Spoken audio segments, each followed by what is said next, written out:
Hi, everyone. Welcome to our session, Career Advancement Panel. The Student Success Center is collaborating with the Alumni Association to put this event on for you. Thank you for joining us. This is going to be a great discussion. I have great panelists, awesome panelists, waiting to talk and share some experiences. And hopefully that will bring up some discussion at the end. I'd like for us to wait to ask the panelists questions until later. And in the beginning, I'll be the one talking and I'll be the one asking questions, okay? So we'll wait for question and answer at the end. I'm Giselle Oliveira. I will be your facilitator this evening. I'm so excited to be here with you. It's great to see that people are interested in our events and interested about career advancement. I'm the Associate Director at the Student Success Center, and under my portfolio, I have career and employment. It's something I'm very passionate about, and especially educating and helping students transition into that first professional job. Having said that, we're going to get things started. And the people on the hot seat are our panelists. Yay! So, we're going to start with Gia. Gia, can you introduce yourself and also if you could share a little bit about your career trajectory? Sure. Thank you, everybody, for joining us tonight. So my name is Gia. My journey started in Cuba, 2006, when I graduated from my first bachelor degree in microbiology. Then I got a job in a National Institute for Agricultural Sciences. And 4 years after I graduated for my first master's degree, and I also won on a scholarship to come to Canada. This is why I'm here. So I arrived to McMaster in 2011. I did a second master's degree in molecular biology at Dr. Finance Lab. And after 3 years doing the master and also working for him, I decided to go outside the box, the university, and find a job. So my first job was at a company, a chemical company. I was the manager of R&D, microbiology R&D manager. And there I was responsible for all the testing, the microbiological testing in-house and external testing. I spent there 5 years, and after 5 years, I decided that I wanted to change to a different company. And right now I am working for J&J, Johnson & Johnson. Mm-hmm. I'm working in R&D, same R&D, but I'm now more into pharmaceuticals and also quality. More related to product release and new basically over-the-counter medications. So that's my journey. In combined, they're like probably more than 12 years of steady working. But a great trajectory so far, and some really good companies you've worked with. That's great. So Jeff, do you want to do the same for us, please? Can you introduce yourself and just tell us a little bit about your career trajectory? Sure. So my name's Jeff Tam. I went to McMaster from 2009 to 2013. I graduated with a degree in biology. And after that, I went to the University of Toronto and did my graduate degree in Master's in Biotechnology. So I graduated from that in 2015. As part of my master's, I participated in an internship at a pharmaceutical company, GlaxoSmithKline, so British pharmaceutical company, and I was an intern in the marketing department. So that's where my career started. I spent about 1.5 years doing marketing for specialty care and oncology prescription medicines. And after that, I actually made the move into pharmaceutical sales in Southwest Ontario. So it was definitely an interesting experience. Having grown up in Hong Kong, I was not very familiar with really any parts of Ontario other than Toronto and maybe Mississauga. So I spent almost 3 years in pharmaceutical sales in areas like Sarnia, Chatham, London, Windsor. And after 3 years in sales, I decided I wanted to move back into marketing at GSK, and I moved into digital marketing. Did that for about a year and a half. And then most recently, I moved to a Danish pharmaceutical company called Leo Pharma, where I currently work. And I am their multi-channel marketing lead, which is a really fancy buzzwordy way of just saying I basically manage all of their digital marketing. Great. So did you live in all of those regions, or? I was based out of London when I was in sales, but I definitely traveled a lot, at least by car in those days, yeah. Your favorite place in Canada is? Toronto. Toronto. I'm a city kind of guy. That. Yeah. Caitlin, can you do the same for us? Just introduce yourself and talk a little bit about your career. Sure, yeah. Hi, my name is Caitlin. I went to McMaster and graduated in 2012 from the Software Engineering and Game Design program. After I graduated, my first job was in Toronto at a little mobile game studio called Yukon Games. And I was hired as a developer, a programmer there. I did that for about 3 years. And after that, I transitioned into a production position as a producer. So essentially like a project manager, but with creative control, I guess is the easiest way I can explain it. And I stayed for another almost 3 years at Yukon as a producer. After that, I wanted to give a shot at the AAA video game industry. So I joined Ubisoft Toronto, also in production. I was there for nearly 2 years, and I was working on the Far Cry 6 project. Then after that, in this past March, I joined a little indie studio called Drinkbox. And we're currently working on an unannounced project, which is really cool. But yeah, I joined Drinkbox right as everything went into lockdown. So it's been really interesting.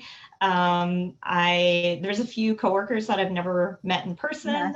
I've only been to the office once, but yeah, it's been a lot of fun. And yeah, that's kind of my trajectory. Yeah. And onboarding on a virtual world is very interesting, right? And training. Yes, definitely. Yeah. Great. Thank you so much for starting us off and sharing your trajectory and your career story. We're going to start with the fire round because I really, really enjoy the fire round. I think the energy just pumps up when we do these fire rounds during our virtual event. And it's very quick questions. And all I'm waiting for is for you to answer with a yes or no. Okay. So if you could all just say yes or no, and then we'll move on. And then I'll get into questions. And after that, we'll do the question and answer with our audience. Are you ready? Yes. Yeah. Yay. Okay. It's never too late to make a career change. Yes or no? Never. Yes. Never too late. Yes, it's never too late. Yes. Too late. So there's no confusion. Ever. Failure can be a key to self-discovery. Yes or no? Yes. Yes. Yes. Did you guys already fail? Oof, many times. It got pretty bad, yeah. Yeah. Pretty bad. Don't leave a job until you have another job. No. Maybe. Maybe. Maybe. Why maybe, Jeff? It depends. It So depends. that's, yeah. Usually I would say no, but there could be unique scenarios, perhaps. Okay. Give at least 2 weeks notice when resigning. Yes. Yes. Good. And LinkedIn is a must for professionals. No. No. Depends on industry. Yes, for me. Yes, for your industry. Caitlin and Gia, you guys said no. Why? No, not really. No? It didn't help you?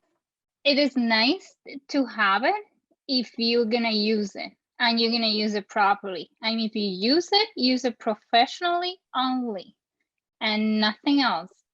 And for me, I don't really use it, Okay. but I have it. Okay. That's why I say it's not a most. It's a nice thing to have. If you want it, have it, but use it properly. Caitlin, anything to add to that? I really only use it as like a living resume. I have never been contacted through it for job opportunities. I've never made a connection through there that has been beneficial to my career, but it has been helpful to just have like a living resume that's easy to update. And they have a handy thing where you can export it in a resume format now. So it's very Don't nice. you love LinkedIn? I didn't know that. Right? I like what Gia said as well, that if you have it, you need to use it. And if you use it correctly, then you reap the benefit of that, right?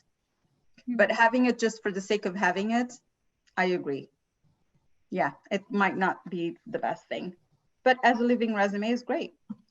Okay, so fire round is done. That wasn't too hard. That was great. Right? I didn't see anyone break out a sweat. No, everyone survived it. Good. All good. All good. All good. We're moving on. Questions. Okay, what surprises and unexpected events stand out most for you in your career journey? And I'm looking for anyone to answer that. I guess I could start. For me, it was realizing that I was enjoying doing things that were more adjacent to what I had studied than actually doing the thing I had studied. So I studied software engineering and I started out as a programmer. But as I was doing it, I was realizing that I was enjoying planning out how I was going to do the programming for whatever task I was given, way more than actually sitting down and writing the code, which led me to discover, oh, there's this whole world of production where I can help plan these things out and help people figure out how to make the things that they want to make and kind of bring it all together. So I guess I just never even realized that that could be a possibility when I was in school. Like it just kind of felt like, all right, I'm going to get this degree. I'm going to be a software engineer. The end kind of thing. Yeah. But, yeah. But yeah, it was kind of cool to realize that, you know, I can still use what I studied for sure. Like I have a unique ability where when I'm working with programmers, for example, it's easy to talk to them because I know what they're talking about. Like there's not a lot of like translation that's needed, I guess. Right. So I kind of have an advantage there because of what I studied, but I don't use it every day, but like I use it alongside what I do every day. That's a good answer. Thank you. Any of you, have you overcome any obstacles in your career so far? I could maybe share one. So sort of surprises / obstacles in my career. So the first one was, I mentioned at one point I transitioned from pharmaceutical marketing into sales. And the surprise, not that I wanted the surprise, was that I was not as good at sales as I thought I'd be. And definitely, you know, wasn't bad at it, but definitely not great either. And so for me, my time in sales was really important to understand the business and learn how the business worked and build off of that skill set to take it into where I think I'm much stronger, which is in marketing. So I think the learning from that was, you know, it was an opportunity to identify my strengths and needs and move on to where I'm strongest. But I think, you know, sometimes it's okay not to be good at every position you've been in, even though they may add value to your career. And then the second, maybe more unexpected part was that I never expected to, I guess, work in the digital marketing, sort of multi-channel marketing space in pharma when I first started my career. I wasn't even aware of it, but fortunate for me, I somehow stumbled into it. And now it's one of the, you know, sort of fastest growing areas in the industry. There's a couple of departments which are growing really quickly, with digital being one of them. So I think keeping an eye on industry trends could, you know, open opportunities for your career if you can pick up on them quick enough. That's great. That's great advice. Do you want to Yeah. add anything here to that? I was gonna share just my biggest roadblock that I call it in my career was learning English. So I study everything in Spanish from the beginning to the end. I did a master's degree in Spanish, and I had suddenly had to move to Canada and learn a new language from zero and do a second master degree on that language and TA on that language too. And anyhow, it was the biggest learning journey that I had in my life. And usually when you learn another language, you need time, and if you're younger, even better, but I wasn't that. So I had to do it together with the work in the lab, with my master's and everything going on. And it was challenging, but it pushed me to the, I would say, the highest limit that I could go. So that was for me the biggest one. That's great. And it's true, when we are in a career or doing a job, I should say, there are things we like, there are things we don't like, and it's equally important to know both, right? To know what you're good at and you like to do, as well as what you're not good at and you don't like to do. And pushing ourselves out of the comfort zone, the best way to grow, right? The best For way sure. to grow. Jeff, you addressed being uncertain about career direction in your article. What helped you discover your career interests? And do you have any advice for others who are dealing with career uncertainty? So maybe I'll address the question in two parts. I was uncertain in certain parts of my career, but in hindsight, I think the major part of it, and I will admit I still fall victim to it every now and then, is that I was scared. Sometimes when perhaps you have a certain idea of how quickly your career will go, and when in 1 year I'll do this, and then in 2 years I'll do that, and then this will happen, and it doesn't go to that plan, you might start second guessing yourself or looking for other opportunities in the industry, where I think, if I was to be honest, it was just, I wasn't giving myself enough time to do some of those things, or I wasn't patient enough. So there needs to be a fine balance between risk and reward and being realistic sometimes. But I think, perhaps in the first even 10 years of your career, you can probably afford to take more risks. And it could turn out really well for you versus, perhaps later in your career, you might be a bit more risk averse. But then in order to really discover your interests in an industry, my best recommendation will be to meet with people internally. So, we talk a lot about networking externally. I'm actually perhaps a bigger believer in networking internally and understanding, what does everyone in each different department do, and how do their objectives ladder up to the objective of the overall organization. And, when you get an understanding of that, again, one, you might identify opportunities of where certain departments are growing in importance. So for example, in pharma, drug pricing is a pretty hot topic in the public domain as well. And obviously internally, market access and drug pricing is a very important department for us. And then secondly, it'll identify perhaps your interests as well, not just learning that and perhaps that will help your career, but also it will identify where you might want to move towards and understand what are the skill sets you need to build if you want to move in a certain direction. It's very important, and networking internally also gives you a better perspective of the business you're in, right? You find out more information, not just what you're working on, and you find out Absolutely. what your business is all about. Great point. Thank you so much for sharing that. Gia, you mentioned in your Life After Mac story that you did an intense 8-month job search when you first graduated. What strategies did you use to keep a positive attitude, and how did you remain persistent, and how did you how did that lead you to land a job? Yeah, that's a good question. So my mom say I am very persistent. I don't know if that is true, but I think, yeah, she say it all the time, and I think I am. Basically, I got organized. When I have a goal, I have a plan. If I don't have a plan, I'm not gonna achieve the goal. So I got organized. I got my schedule. I was waking up early. I was doing my search. I was in my computer like if I had a job, basically. I was not waking up at 11 or 12 and doing, parties. No, I had a job that was finding a job. Mm-hmm. And so I also recommend to find your the model that works for you. What is best for you? What is working for you? And for me, basically, was trying new things.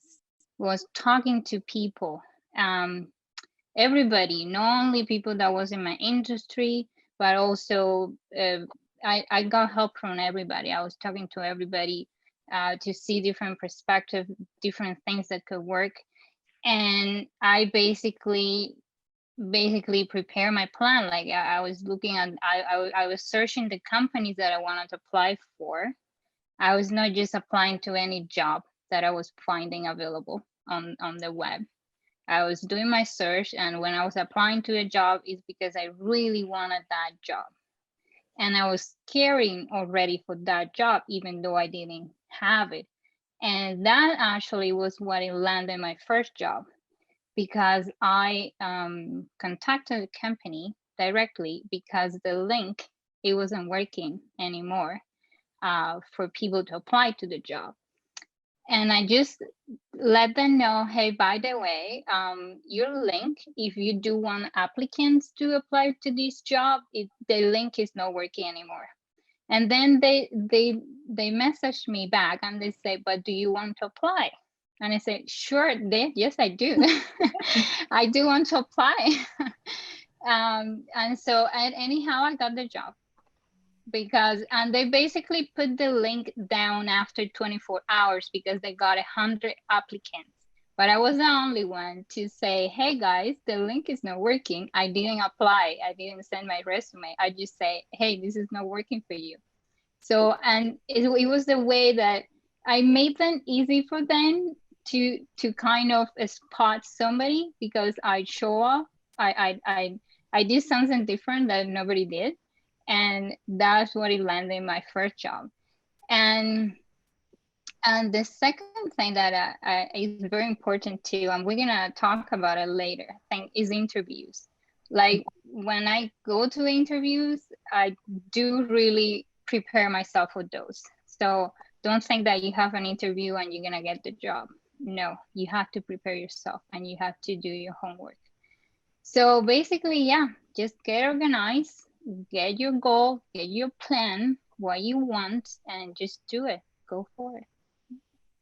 Yeah, and it's great that you called the company's attention about the link. So it wasn't about you. It was more about helping the company. And that's what got them to ask you to apply for the position if you were interested. Very interesting. Yeah. I love that. I love that story. So everyone talks about, and you mentioned this, Gia, about networking. Like in your story, you networked with people, you talk to people. I think all of us have done that. And we hear often networking is very important. Does it really work? And how has it helped in your career this far? Especially now that things are online, like how does this networking, how is this going to help you, right? And I'm opening it to anyone. I feel like I'm gonna just say it quickly. I think it does work, and you have to basically open yourself to other people, like really listen to other people. And from every job, and Jeff says something very interesting, like from every department, from everywhere, listen to people. They do have things to teach you, and you can use them for your own benefit. Yeah. Anyone want to add anything? Sure. Sorry. I'm lucky because the Toronto game industry is really small. So networking typically looks like becoming friends with people. So I'm finding a lot of the time, like just being friendly and actually like making outside of work friends with the people who I work with has been like, it feels weird to say this, but it's been beneficial. A lot of the times that I've been told that there is a job opening has been because I've been friends with somebody who's at another studio and has said, hey, like, this sounds like something you might like, you should apply. And I've also gotten like really good tips about like, this studio is really good to work at, this one's terrible, don't go there. Like, that's been really beneficial. And yeah, I've gone to like some more like traditional networking events, and I've never found them particularly useful. Maybe it's just the industry, but they've just always felt very forced. Like handing the business card and like giving your own elevator pitch and that kind of thing. It's never been super helpful within the game industry. I can definitely see it in other industries like that require a more like professional kind of environment being more useful. But yeah, for me, just like being open to making friends with the people I work with has been the best way to network. Internally networking, right? Exactly. And yes. I think that Jeff mentioned that earlier on. Yeah. Jeff, you want to add anything? Yeah, I mean, totally agree with what Caitlin mentioned in terms of, just being friends with a lot of people in the industry. I mean, pharma's might be a big industry, but it's also a really small industry. I like to think it's kind of like the NBA, where every year different players go to different teams and everyone goes everywhere. So it's important to be, to know a lot of people, and you'll know where there might be a drug launch coming up. And that means they need marketers and they need salespeople and they need all these other people. And then internally networking, I'll give an example one time of when I was looking for a position of how it helped me, because I think probably, a significant number of the conversations about my career have been had in a room without me in the room. It's probably between my managers and our senior leadership talking about who they think is a good person to take a certain position. So I think networking internally, first of all, it lets people know about your career interests. And there's been countless times where I've told a manager about my career interests, and you have to be strategic. You don't want to share with everybody, perhaps. But they told me, oh, I really never knew you were into something like that. Well, did you see the posting that came up last week? Those are really important conversations. And what happens is over time, you build advocates for you when you're not in the room. And also one past example is, I really wanted this position. So not only did I have managers who were aware of my interests and were advocates for me, but by networking with people who were already on a certain project for a brand, I started helping them out on those projects. And when it came time to interview, I had also even connected with other people on the team and read all of the strategies and all of the slide decks. So I was ready to go. And a lot of the people on the team mentioned that I felt like I was part of the team already. So that's how I sort of got my chess pieces in place before I even, joined the board, so to say. So start delving into other projects if you're interested in those areas within your organization. I love that. Absolutely. What makes a great leader in the workplace? Jeff, you smiled. Sure, I can go first.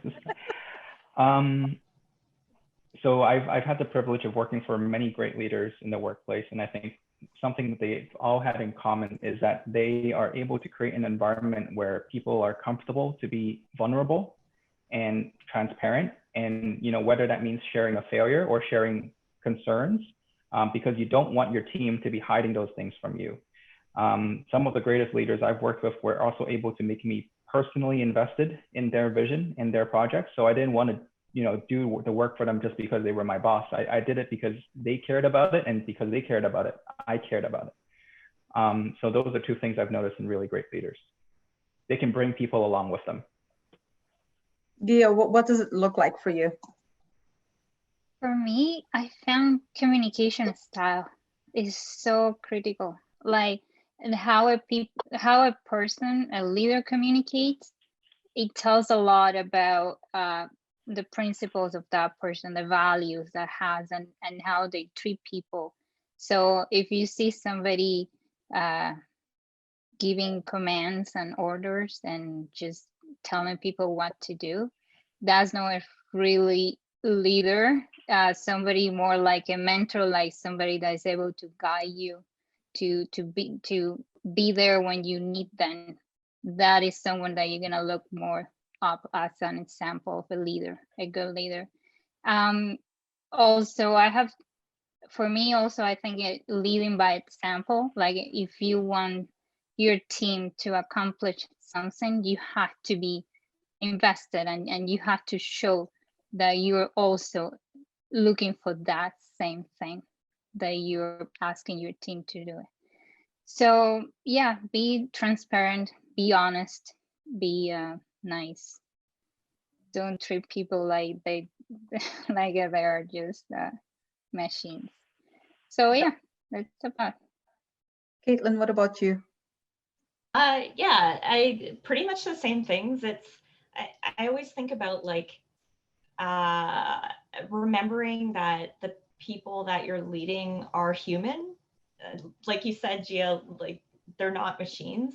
And I think that's especially like prominent in games where there's kind of a crunch culture and a lot of studios where it's like, oh, everybody's passionate, so they're willing to stay and work more, even though we're not compensating them anything, blah, blah, blah, blah. But the best leaders that I ever worked with were the people who are like, you know, would push back against that kind of thinking. And like they were, you know, if you say I'm tired or I don't feel well or, you know, something weird's happening in my life, they were compassionate about it. And, you know, they were there to make sure that you were still successful no matter what was going on. And yeah, also the ability to like have tough conversations with you and not be wishy-washy about it.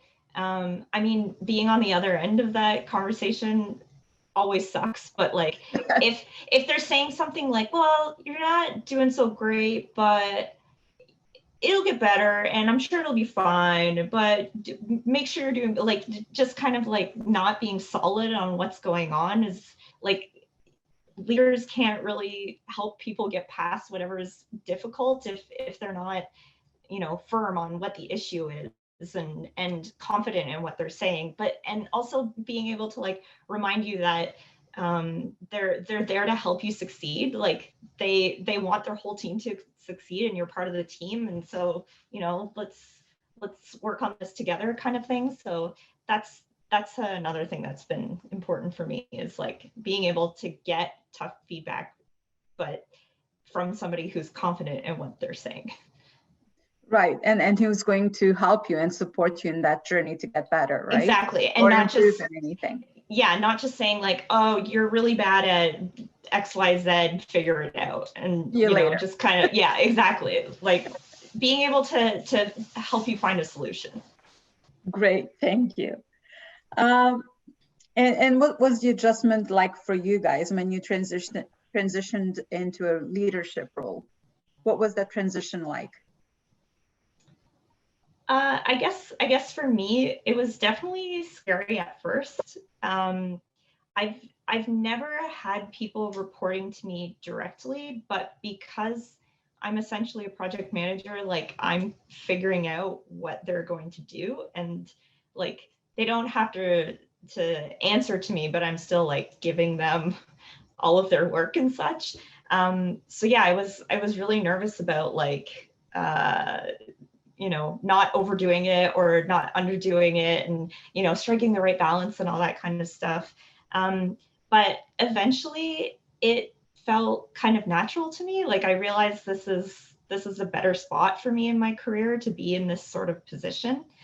And yeah, even when I like go to a new studio or even just switch to a new team or something, like there's still that part of me that's like, oh, I gotta kind of feel this out and figure out what everybody needs. But yeah, it's always a little scary at first, but it's okay. Yeah, for sure.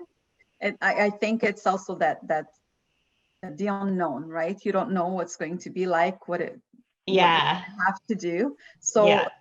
Guy and Jeff, how do you get past that? How do you get past that in that transition, that scary moment that you think about, okay, so now I'm taking a step upwards, but what does that mean? And how do I do that? And I don't want to fail.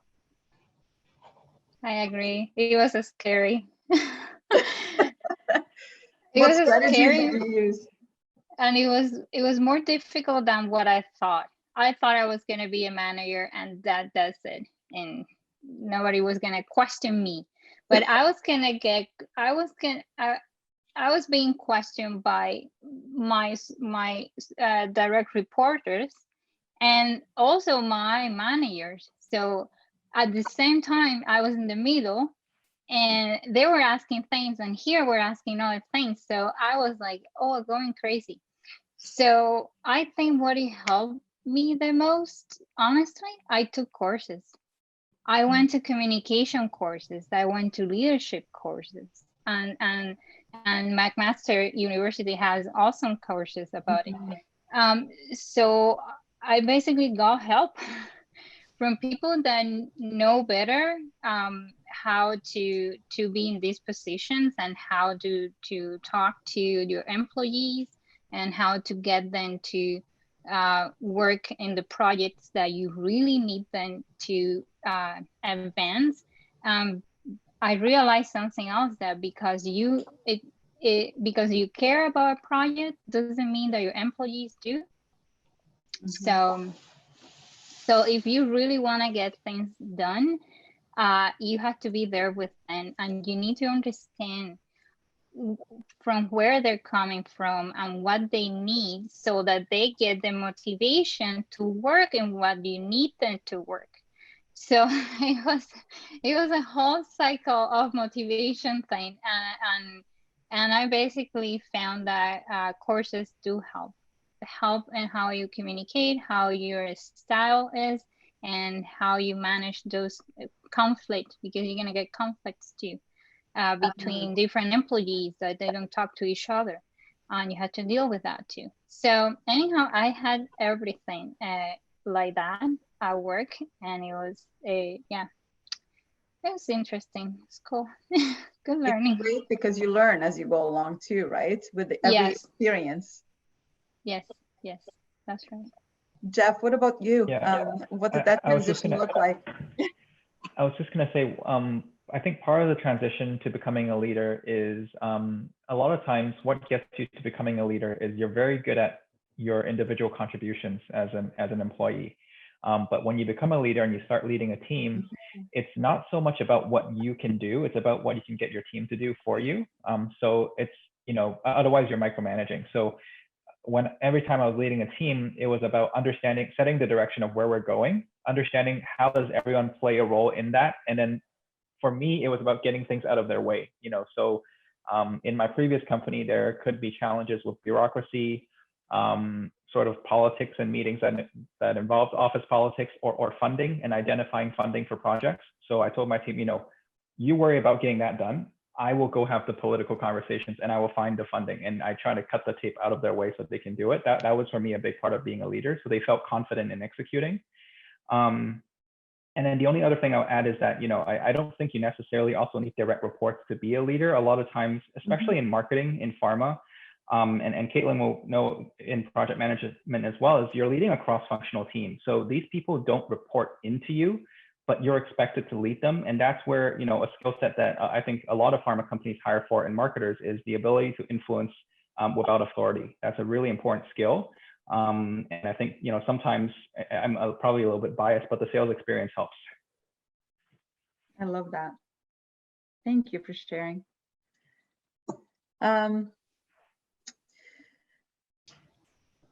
Competition is fierce in today's market. How can candidates stand out when applying and interviewing for positions?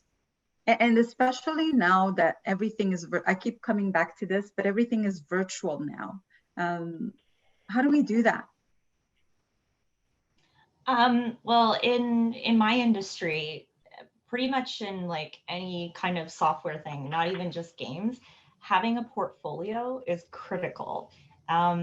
It's like, we're going to look at your resume, but one of the first things we're going to check is like somewhere at the top, do you have a link where I can see like actual work you've done in the past? Like, even if it's just school projects, like that's great. but we just want to be able to see like right away what you've done, what you have done as like a passion project. You know, what does your code look like? Even like if we're able to see a glimpse of what your code looks like, that's super, super helpful. Or like, it's just like if you're an artist, like you got to have that portfolio to show like what your skills are and you know what your focus is and what your talent is really lying in. And even if you're like a producer like I am, you can still have a great portfolio of like things you've worked on. Talk about like the exact teams that you worked with and what you helped them through and all those kinds of things. But yeah, like that portfolio is critical. Good. What about your industry, Gia? How can someone stand out and make themselves the preferred candidate? Yeah, you definitely need to have a clear resume. Like a portfolio helps for sure. I don't have it. I never had it. Because I guess it wasn't in my, I don't know, I didn't need it. But you need a good resume. If you think that your resume is not good enough and you're not getting the calls that you're expecting, get help. Again, talk to people, get help, get people to read it to help you out. Resumes have to be clear, to the point, concise, no mistakes, and just you need to really put that picture of who you are. And I don't have a portfolio, but I always send like a letter, like a cover letter, that who I am, and that's a more personal touch. That's no I have 2 master's degrees and I have blah blah blah. No, it's that who I am, what I like to do, what I am good at, and I'm gonna be good at it, and I put examples of how I am good at that. So they get that personal touch from me. That is not just a resume, it's just something else that person is telling you who you are. For big companies, it's hard to send that cover letter because usually what they do, it's like you send the resumes to a system and then you get like a matching words between the job position and your resume. And again, there is even more important to be clear. You have to match the words from your resume to the words of the job position when they make sense, so that they are in alignment, so that system can pick your resume up from 1,000 of them. And if you're lucky that you're in that pool, then is that opportunity that you have to be more personal. Okay, I'm gonna send a communication, I'm gonna send a letter. So I always like to have that touch, that personal touch. And if you're lucky enough to, and you're gonna be lucky to get that interview and land it, you have to get prepared to that. Even for a phone interview, people sometimes make the mistake to don't get prepared for a phone interview, and phone interviews are interviews. So you have to be prepared. You have to do your homework. Just don't wait for that phone call without even looking at the job posting again and really studying that. So get your homework, do your search, and be prepared for that interview. And be yourself and make that connection, that personal connection between that person and that is talking to you on the phone and Zoom or whatever, in person, and you. And I want to tell you yet the last thing, the job that I have right now, I got it because of the interview. So I went to the same company, Johnson & Johnson. I applied for another job. I went for an interview for that job. I did not get that job, but I made such a good connection with the person that was interviewing me that she called me a week after and she said, you know what, I really have this job posting. Could you please apply? Is another job, and that's how I got the job that I have right now. So because that interview. But again, be prepared, and don't just take it for granted. You don't have the job yet. Just try to be yourself and the best that you could be. That's great. Jeff, can you comment on an online world? How do you do that? How do you kind of interview and make a good impression? So maybe I'll just add a quick tip to and build off what Gria was mentioning with resumes. Sometimes I've noticed in past job applications where there's only a spot for me to upload a resume. And so what I do is I copy and paste my cover letter into my resume Word doc, and then I save it as a PDF and I upload the entire thing. So it's a 2-page resume plus my 1-page cover letter and into my application. Great tip. And the other thing that maybe sometimes I try to, again, to improve on my luck maybe with that application is I see who I know in that company and I ask them for referral if they're comfortable with it. So instead of applying through the regular method, I have someone, I've had people hand my resume directly to the hiring manager and say, hey, I've worked with Jeff. I think he could be really good for this position. I think you should interview him. And sometimes that's worked out great and sometimes it hasn't, but I feel that it is a better opportunity. And then maybe going back to your question, Gisela, during the interview, I like to, I guess my approach is I like to show up in a way that it feels like I'm ready to start the job, and what helps with that is if you did have an internal referral, having a conversation with your friend who works at the company to try and understand why are they hiring for this position? What are some of the challenges right now in the company? What is the manager like? What are they looking for in a candidate? And how can you adjust your skill set to solve for those problems? So when I'm having the conversation with the hiring manager, it sounds like I've been part of the conversation for hiring for this position since the beginning. And I have an onboarding plan of what I believe I should be doing in the first 3 months in the job that will, set myself up and set them up for success. So they look good having picked to hired me. And it also, but in a nutshell, it all comes back to, being in a position where it feels like you're good to go.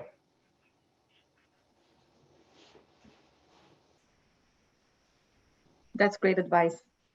So really prepare for the interview, but also have that plan in place for that 3 months and be able to answer any of those questions. That's great. I really like that. So I know that we are at 6:46 and I have a couple of other questions that I want to ask, but I'd like to also open it up to our audience. If you have any questions, please use your Q&A to ask the questions. I am monitoring it and I will bring up your question, and our panelists will be more than happy to answer those. But until I see any questions, I'm going to continue. What advice would you give yourself when you were in your early career? I love that question, like thinking back. So maybe if I was to be able to give some advice to myself when I first started my first job is that it's not enough just to be really good at your job. I probably was a little bit more stubborn and arrogant when I was a little bit younger. And I thought that if I'm just really, really good at my job, they can't deny me. Like, what are you going to do? I'm going to get the next job. And no, people will prefer to work with someone they like more than someone who might just be a little bit better than you. So I need to build on my communication skills. I need to show that I can be a good leader, that I can be empathetic, and that I can also, perhaps more importantly, adjust my communication style depending on who I'm talking to, because some people are more analytical, some people love talking about their weekend, and some people like to get straight to business. So being able to flex and adjust and be a good leader and be well connected and have what sometimes companies call organizational savvy is, I find, even more important than some of the more technical skills that will get you at the next job. Great. That is so true. I love it. Anything? I will add 2 quickly things that they don't need explanation. Get more sleep and do more exercise. I would do that. Those are good. That's awesome. I like that. We do have a question. Alex is asking, how should I approach salary negotiations after completing my master's degree and going back into the workplace? Gia, do you want to take that one? Sure. So personally, so there are 2 different things. One is when you are in your company and you want a promotion. That's a different setup than going into a new job and they're asking you how much you need. And that happened to me when I transitioned to this new job. So I had a manager position where I was. And at J&J, I wanted to keep my salary, my income to per se, right? So you used to have an income and you want to keep that or even go a little bit more. But so for that one, I did have to really have that talk. First of all, don't be ashamed to have that talk. It's a money talk, but you need to have it. But two, do your own research, do your own homework again, and be clear on what you really want to ask. Sorry, that's my puppy making some noise there. Sorry. Oh. So yeah, so I had to know what I was willing to sacrifice, willing to get up just because I wanted a job. But I also had a limit. That's my limit, and I know going under that because whatever, I mean, that's my living expenses. So don't be so greedy about it. So have a limit that you need to really get. And after that, everything after that is a bonus that you get, right? So I did my sacrifices just to get the job that I wanted. And but I think it was worth it at the end because I feel much better than before. So it's not all about money. And don't work just because you want a promotion and you want to get a salary increment. That doesn't work. It doesn't look good on you. So anyhow, that was my experience. I did sacrifice probably a promotion and my old job and everything just to move into the company that I wanted to work for. That's great advice. Caitlin, Jeff, do you have anything else to add to that? I think, like, I don't have the master's experience there, but something that's been really helpful is just Googling the title and salary, like the word salary.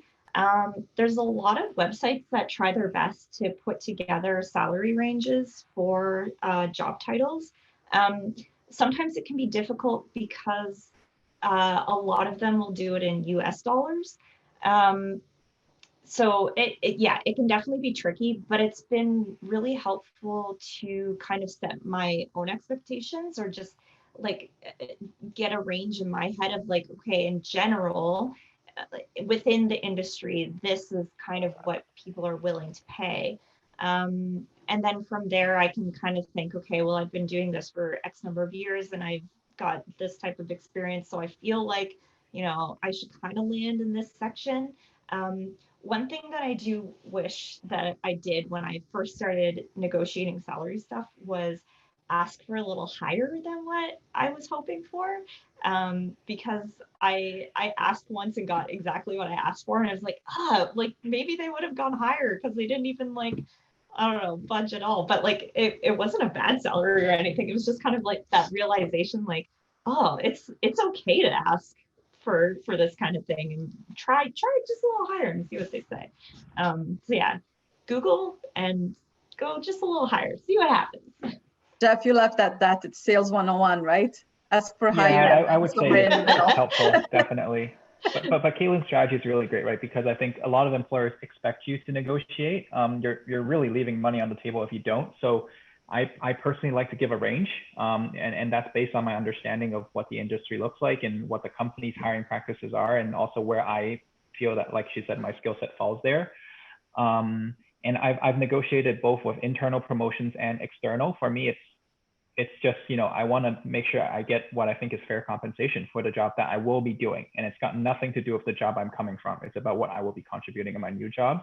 The only thing I'll maybe add is that it's not just about the base compensation. I think as everyone progresses in their career into more senior positions, more and more things become up for negotiation. So at a very basic level, you know, things like vacation days, benefits matching, potentially stock options, a company car, signing bonus, bonus targets for the year. Those are all negotiable. Company phone plan. So even though the company might not budge on one or two things, maybe they will somewhere else, and you can still get something that you're looking for. It's so true. It becomes more important, especially the vacation days, right? I realize Yes. I'm sounding like I'm grabbing everything I can when I negotiate, but you know, I'm just trying to get what I like. Kim is asking a question. Have any of you had to overcome this dilemma? You want to advance into management, but all the roles you apply to want applicants with previous management experience. How have you gotten the experience to be considered eligible for the management role you want? I think this is kind of a common mindset, especially for women. Just apply, honestly, like just apply, and you never know, because you know, the other things on your resume may be able to speak to you having like the related skills. And even within your resume, you can add information like, of course, now I can't think of a good example, but like if you did something very particular in a job and you think, oh, I could kind of like relate this to being in management, add like an extra sentence or something in there that just says like, which could apply or which applies, like, you know, just be really specific.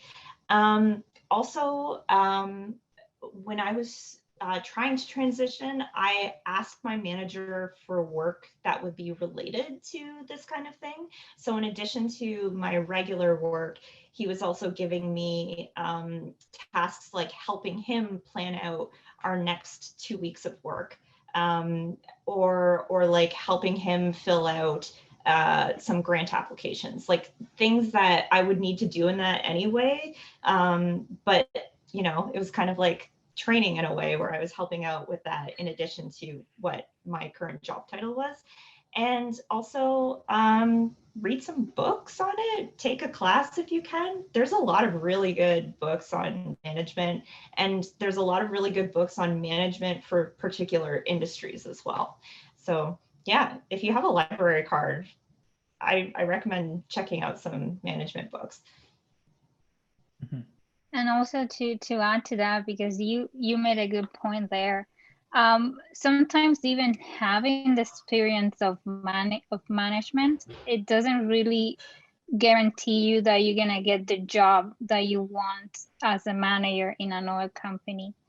And that happened to me. Like, I have 5 years of experience as a manager, and when I applied to J&J, I didn't get the manager role that I wanted. I got second one that was also a leadership role, but it didn't really matter whether I was a manager or not. They look at you as a whole, like what they want and what they need in that role, right? So sometimes even you won't have any experience, and if you fit that position, they will consider that. So anyhow, yeah, take courses. That's a very good point too. Take courses and get that, at least that knowledge that you will need. And I love what you guys said. It's apply for it. If you're in doubt, apply for it. What's the worst that can happen? You're going to say no, but you move on and you apply for the next one, right? Definitely. It's great. And it's something that's very hard sometimes, is to take that no, but you know what? You're going to hear more no's than yeses, but that persistence kind of comes back to that persistence and knowing what you want and going for it. Another thing that I want to, like, job descriptions. We see these job descriptions everywhere. We read these job descriptions. Some of them have everything, including the kitchen sink. But then when you when you start doing the job, it's a lot different. Have you had that experience in your career so far? Yes. Oh yeah. Even when I was applying to co-op jobs while I was at McMaster, like the co-op postings some companies would put on would say like, oh, we want somebody with 5 years experience. And it's like, oh, who are you targeting this to? Like, we're co-op students. We haven't graduated yet. And like, it's very confusing, but I mean, I still applied to them and I ended up getting one. So, you know, I try to think of it as like a wish list almost, not a requirements list. When you look at a job posting, I know a lot of them will still divide up the job posting into like requirements, nice to haves, or some other kind of thing. But really, they're just trying to find somebody who they believe can get the work done and is pleasant to work with. And you know, you never know. Like you might just really fit the bill in a different way and get that job. So just go for it. Great. Yeah, I'll just add that, you know, no one needs to know how many jobs you haven't gotten. So, That's you know, right. on my resume, it looks like a perfectly logical transition. But, you know, I've probably missed over, you know, 100 positions I've applied for, but no one needs to know that. And, you know, and you know, and when you're interviewing for a job, you're starting fresh. So it doesn't hurt to apply for more jobs. And every now and then, you know, I will throw my name into probably a job that's too senior for me, but sometimes I get an interview and I get to understand what are they actually looking for in a senior leader at that caliber. And if I get far enough in the interview, it gives me insight into the salary ranges I should be negotiating in the future. So for me, you know, maybe don't overdo it, but it definitely doesn't hurt. Yeah. Gia, anything to add to that? No, I think that's pretty much, yeah, when you guys put it right there. Yeah. Great. It is 7 o'clock. I don't see any other questions. I could continue this conversation the whole evening, but I am going to respect your time. Are there any parting words you'd like to leave our audience with? Anything that you'd like to just, you know, maybe drive a point home? I think a lot of this is like being confident in your own skills and yourself and being able to advocate for yourself. So, you know, you can do it. It's going to be okay. You're going to find a position. It might not be the one that you thought or dreamt of initially, but you know, if you really set your mind to it, you can get it. And yeah. And remember to take care of yourself, as you guys mentioned earlier, like get exercise, drink water, sleep. Like, that's very important. Gia, anything? Yeah, I will leave you with this message. I got when I was just at the end of my master's degree, I got so many people telling me that it was impossible for me to find a job because I had 2 master's degrees and I was going to go to the industry. You're not going to find a job in your profession. You're not going to have you will have to end up settle for a job that is not really related to your career. Honestly, that was so far away from the truth. The reality, it's different. All the 2 jobs that I had so far have been completely related to my profession, my career. They have helped me way more than my 2 master's degrees. Like I have learned so much in these 8 years than whatever I learned during all the academia years that I was studying at the universities. So if I get that advice that people were telling me that I was not gonna get a job and I better do my PhD and continue at the university, I will have never learned so many things that I learned and get so much better as a professional. So sometimes don't listen when people tell you cannot do it and it's too difficult to try. No, if you do have a plan, if you really have a goal and you get organized and prepare yourself and be confident that you can do it, if that's what you want to do, go for it. Don't be scared. Don't be ashamed to try. Don't. Yeah, I love that Nike motto, just do it. Just right. And if you fail, you just get to try again. You stand up again and you continue. And you do it. Right. Jeff. So I'll say maybe for recent grads, for students, and maybe someone earlier in the career, one of the tips or advice I'll give is that, help me as the hiring person understand, you might have not have done this job before, but what have you done in the past, whether it's volunteering or at this university or a summer job that leverages the skills that you'll need to use in this job, and help me understand, it's not so much about what you did, it's about what were the skills you used and what were the results you got. And, so that you can paint the picture for me of, oh, you can translate those skills into the job I'm hiring for. And to give a personal example, when I applied for my marketing internship at GSK in the, so pharmaceutical marketing, I came from a science background and I had never taken a marketing course or even a business course, actually, not in undergrad, not in my master's program, and not even in high school. So I had zero business or marketing experience. But for me, I understand at its core what marketing was about. It's about, influencing people to change their behavior to make a buying decision. And it was at a pharmaceutical company and I knew science pretty well. So I felt that I would be the right guy to have those conversations with healthcare professionals, which are also trained in the sciences. And I guess it worked out. Luckily for me, it worked out okay. That's right. Thank you everyone for joining us.